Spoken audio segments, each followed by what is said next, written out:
What's going on, everyone? So the San Antonio Spurs are having themselves quite the offseason. Right? First off, Victor Wembanyama had an incredible season, and it was like, okay, what are you going to get for his running mate? Who are you going to get in this year's draft?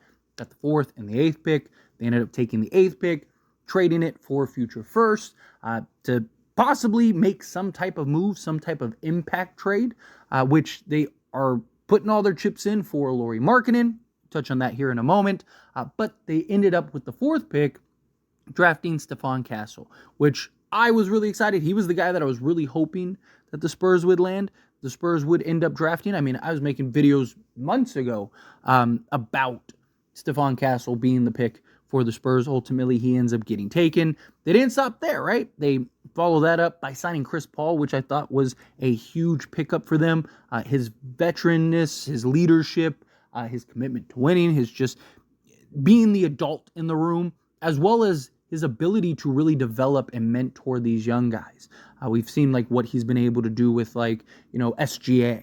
And SGA to this day talks so highly about his time with Chris Paul and that he still talks to Chris Paul, picks his brain and all that stuff. So it was like, cool, you got bringing in an adult in the room. Not just that, but Chris Paul is a real true playmaker that is really going to get these guys a well-oiled machine.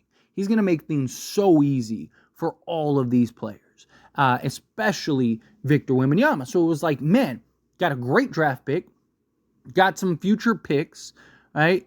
I even liked their second-round picks, but you did a great job with the draft and immediately jump into free agency, and you land what I think is the perfect free agent for the San Antonio Spurs. Spurs, more likely than not, right? Unless some crazy things start happening, more likely than not are not winning an NBA championship, right? So it doesn't hurt to bring in a guy like Chris Paul and let him kind of be an extension of Popovich and allow him to kind of mentor guys. That's huge. But they're not stopping there. They are heavily pursuing and have, based on reports, submitted an offer for Lauri Markkanen. They are one of several teams, by the way, that are trying to land Lauri Markkanen. Lauri Markkanen would be wonderful to land with the San Antonio Spurs. Him being a threat off ball and not needing the ball in his hands, he's a guy that's going to really be maximized alongside Victor Wembanyama, as well as, in particular, Chris Paul. Yeah, like Chris Paul being able to just basically kick out to either Victor Wembanyama or Lauri Markkanen, 2 7-footer plus that can knock down the 3 ball. I mean, the type of offensive schemes and actions you can run I am so excited to see the Spurs offense this year if they were to land Lauri Markkanen. But Lauri Markkanen would also kind of signal a bit of an expedite on trying to upgrade this roster. And, the beauty of Lauri Markkanen and the beauty of Victor Wembanyama is that they both have the ability, yes, to step out and stretch the floor, but they're also both 7-footers that you can slot at either the 4. Lauri Markkanen, you probably don't want to play at the 5 very much, but he's still 7 feet. In a pinch, you could if you needed to, but more so the 4 or the 3, where Victor, you can slot him at the 5 or the 4. So to get that versatility from 2 big men is very important and very impactful, right? And that's not counting everything else that Lauri Markkanen does. I mean, the attention that he draws will just take so much pressure off of Victor, off of Chris Paul, off of Vassell, off of Castle, right? And you really start looking at this roster, and it's like, okay, so for now, the idea appears to be that Stephon Castle is probably shifting over and is going to be the point guard, right? He is going to be the point guard. You got the perfect mentor to kind of help shape and mold him as the point guard. So got your point guard locked up in Stephon Castle. You have your 2 guard right now locked up in, Vassell, right? And then you have essentially your center or power forward, but let's just say center for the moment, right? Boom, Victor Wembanyama. You have Chris Paul, whether he can start, come off the bench, however you want to shape it. Let's say you go and trade for Lauri Markkanen. Boom. Okay, perfect. Now you got somebody that could slot alongside Victor Wembanyama. Or you could slot him at the 3. And then you could go with like a Sohan at the power forward alongside Victor? Or what if you get a third team and you make and kind of push your chips in more, but still maintaining that youth, that upside, and that balance? And go after a guy in Wendell Carter. If you can land Wendell Carter Jr., to me, that'd be a no-brainer, right? And the Orlando Magic, they just re-signed Mo Wagner. They are flushed with big men. Somebody's probably on their way out. And so if you're the Spurs, can you go and get them, can you go and convince them to trade you Wendell Carter Jr.? Because, again, they have Jonathan Isaac.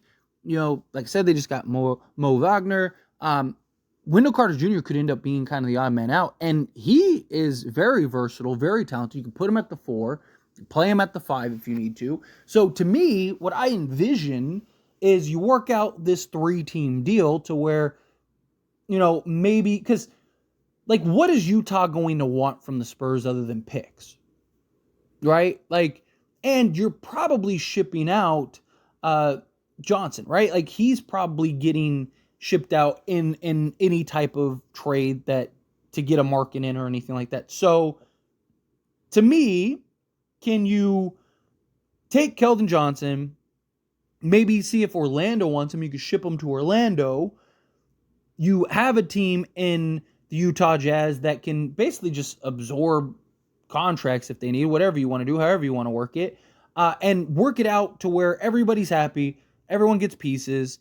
Maybe you're sending a first to Orlando in exchange, although I think Keldon Johnson, if they're willing to take Keldon Johnson, he could be a piece that they could really use off the bench, because they also got to kind of rework and figure out what they're going to do from the guard standpoint and stuff. But regardless, however it shapes up, or you could even just do a straight-up trade either way. But to me, if you get Lauri Markkanen, it signals you got to get another piece, right? Because, again, Chris Paul, Victor Wembanyama, Lauri Markkanen with Vassell would be great, right? And you still have Stephon Castle, but how good is Stephon going to be right out the gate is a real question. But even then, he's a piece for now and the future. And what do you do post Chris Paul? If you get a guy like a Wendell Carter, right? He's a guy that he's, 25? And so now you could have, for the moment, if you wanted to start Chris Paul, you could go Chris Paul, Vassell, Lauri Markkanen, Wendell Carter Jr., and Victor Wembanyama. And you have basically 3 big men. You got great size. You got great versatility. You got 5 guys that could just put the ball in the hoop. You got switchability and defense. Right? I think it'd be such a nice little balance. Wendell Carter shouldn't cost the farm, so it shouldn't disrupt any plans or future plans that you have. You get a guy that, can start in a pinch, or you can bring him off the bench if you want to, right? If you, let's say you don't want to bring, say, Castle off the bench year 1, right? You want him right out the gate starting. Okay, well, then you can bring Wendell Carter Jr. off the bench for the year, and then once Chris Paul departs, boom, Castle, he slides over to the 1. Wendell Carter Jr. slides over to the 4. You got Victor at the 5. You got Markkanen at the 3. And then while the starting 5 with Castle is in there, boom, Markkanen just slides over to the 4. So you're playing Markkanen at the 4, playing Victor at the 5. You got Vassell or Castle at the 3, and then the other at the 2, and then Chris Paul at the point. I really like the idea of them going after and trying to get Wendell Carter Jr. And again, it's about what's realistic, what's available, what is going to create that upside and potential, which I think he definitely has that. And even if he doesn't, even if you do get a better 4 or something later on at some point, right? He's a guy that you can still have be a key piece off the bench or be in the rotation or, end up being a trade chip at some point.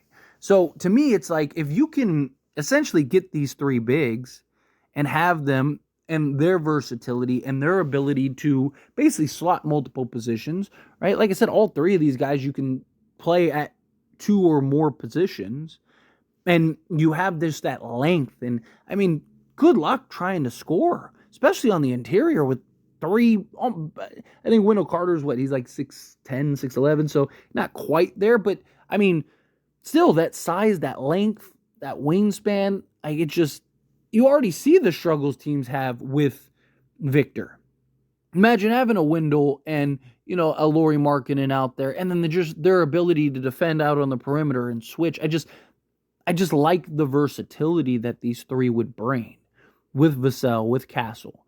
So now you have, Castle, who can be a point of attack defender and be the hustle player and the hard worker and that grit and grind type guy who can also make plays and go get you 20 on any given night. Again, assuming that he gets to that point, right? And then you have Vassell, who can come in and, again, light it up, go get you 20 plus a night.